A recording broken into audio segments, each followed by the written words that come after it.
Have you ever found yourself stuck in an endless loop of thoughts, going over the same problem again and again without finding a solution, replaying past conversations in your head, imagining what you should have said, or perhaps worrying about future events that may never happen? If this sounds familiar, you're not alone. I'm talking about overthinking, that mental hamster wheel that keeps spinning long after it should have stopped. Today, I want to talk about how this habit might be quietly destroying your life, and more importantly, what you can do about it. Let me tell you about Sarah. Sarah was preparing for a job interview, a great opportunity, the kind that could change her life. But instead of focusing on preparation, Sarah spent 3 sleepless nights imagining every possible way the interview could go wrong. By the time the actual interview came, she was exhausted, anxious, and performed far below her capabilities. The sad irony? Most of the scenarios she worried about never materialized. The real challenge turned out to be her own exhaustion from overthinking. This is the hidden trap of overthinking. It masquerades as preparation, as carefulness, as thorough analysis. But in reality, it's often just anxiety, wearing the mask of productivity. So what exactly is overthinking? Psychologists define it as repetitive, unproductive thoughts, a cycle of thinking that doesn't lead to solutions or insights, but instead keeps us trapped in worry, doubt, and analysis paralysis. There are 2 main types you should know about. The first is rumination, dwelling on the past, replaying events, nursing regrets. Rumination involves repetitive thinking or dwelling on negative feelings and distress and their causes and consequences. It's like driving with your eyes fixed on the rearview mirror. The second is worry, anxious thoughts about future events and potential problems. This is like trying to drive while imagining every possible accident that could happen on the road ahead. Both forms share something important. They pull you away from the present moment, the only place where you can actually take meaningful action. Now here's where things get interesting. Our brains evolved to solve problems. That's what they're designed to do. But here's the crucial difference. Problem solving is productive, while overthinking is not. When you're genuinely problem solving, you identify an issue, consider options, and take action. It has a beginning, middle, and end. Overthinking, on the other hand, is circular. It keeps you spinning in place. Carl Jung, the famous Swiss psychologist, understood this distinction deeply. When thinking leads to the unthinkable, it is time to return to simple life. What thinking cannot solve, life solves, he observed. Jung recognized that when our thoughts become a prison rather than a path forward, we need to redirect our energy toward living rather than endless thinking. Let's talk about what's happening in your brain when you overthink. Research shows that during intense periods of rumination, your amygdala and hippocampus, areas involved in emotion and memory, show increased activity. This pattern is closely linked to feelings of vulnerability and depression. Your brain is essentially getting stuck in a threat detection mode, constantly scanning for problems without moving toward solutions. Even more concerning is what happens to your body. Overthinking triggers the release of cortisol, your body's primary stress hormone.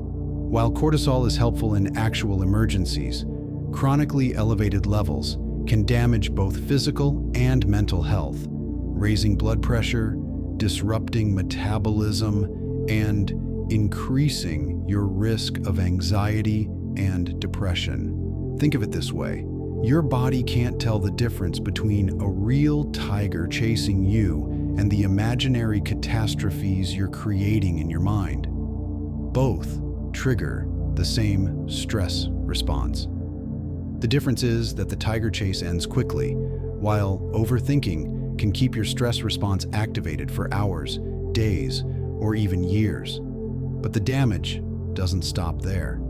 Overthinking erodes your ability to make decisions. You've probably experienced this. The more you think about a choice, the harder it becomes to make it. Psychologists call this analysis paralysis. As options multiply in your mind, clarity diminishes. Overthinking also sabotages your relationships. When you ruminate about what someone said or might be thinking, you're not actually connecting with them. You're connecting with your projection of them. This creates distance exactly where closeness is needed. Perhaps most insidiously, overthinking steals your joy. As research has confirmed, anxiety primes us to see situations through a lens of worst-case scenarios, making the world appear more threatening than it actually is.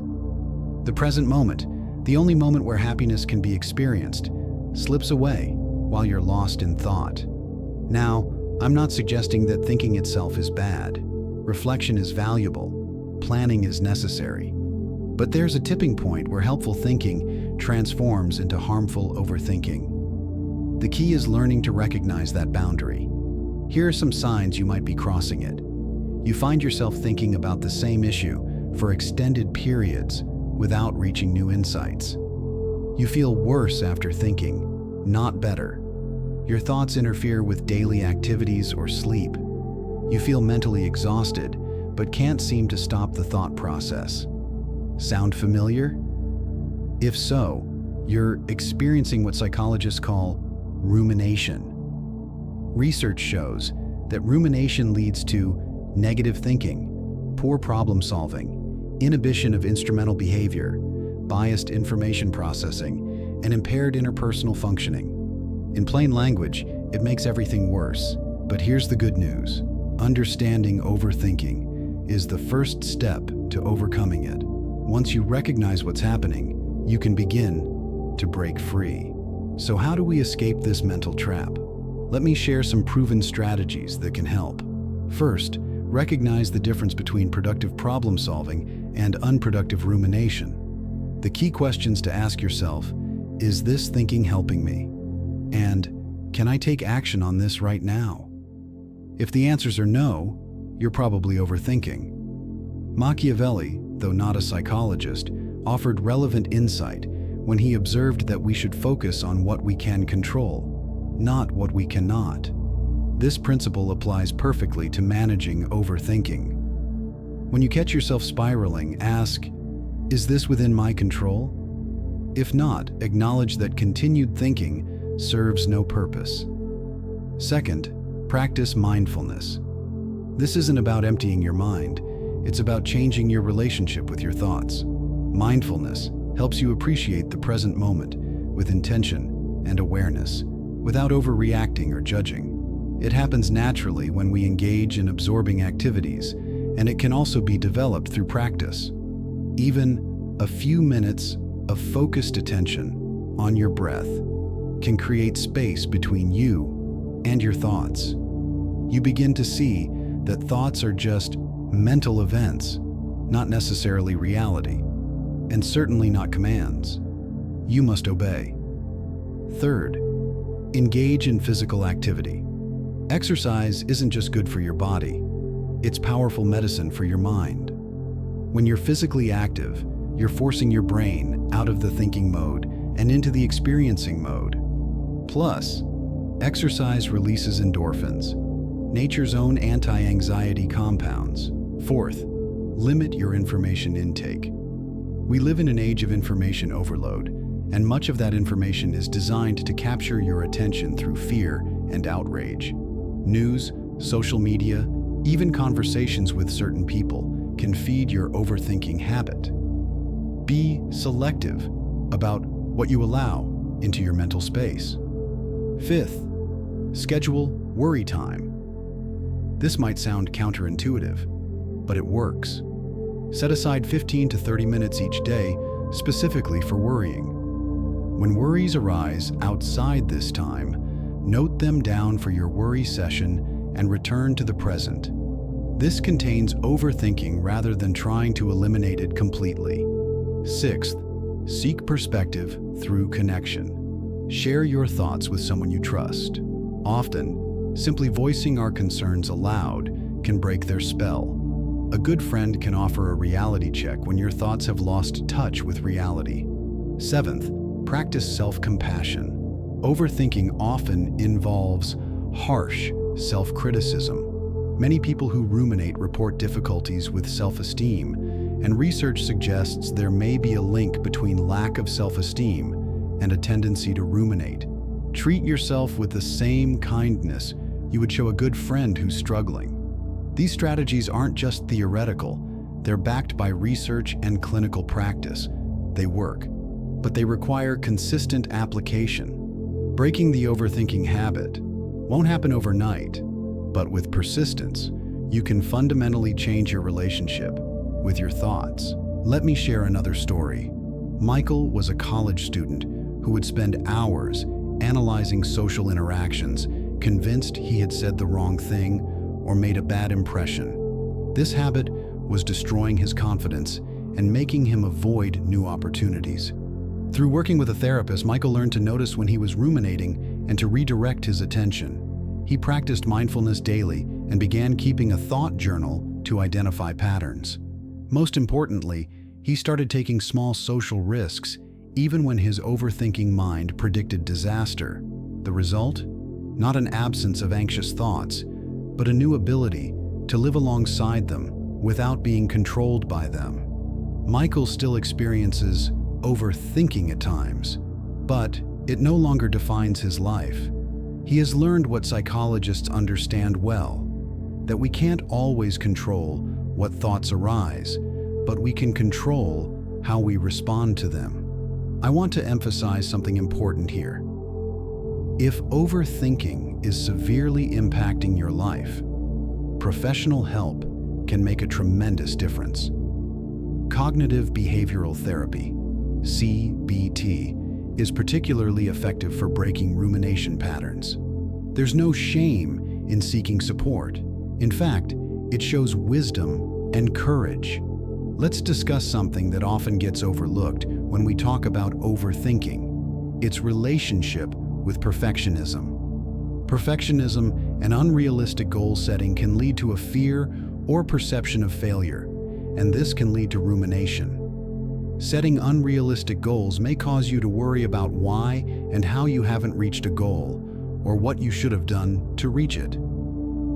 The antidote to perfectionistic overthinking is embracing what psychologists call good enough. This doesn't mean lowering your standards.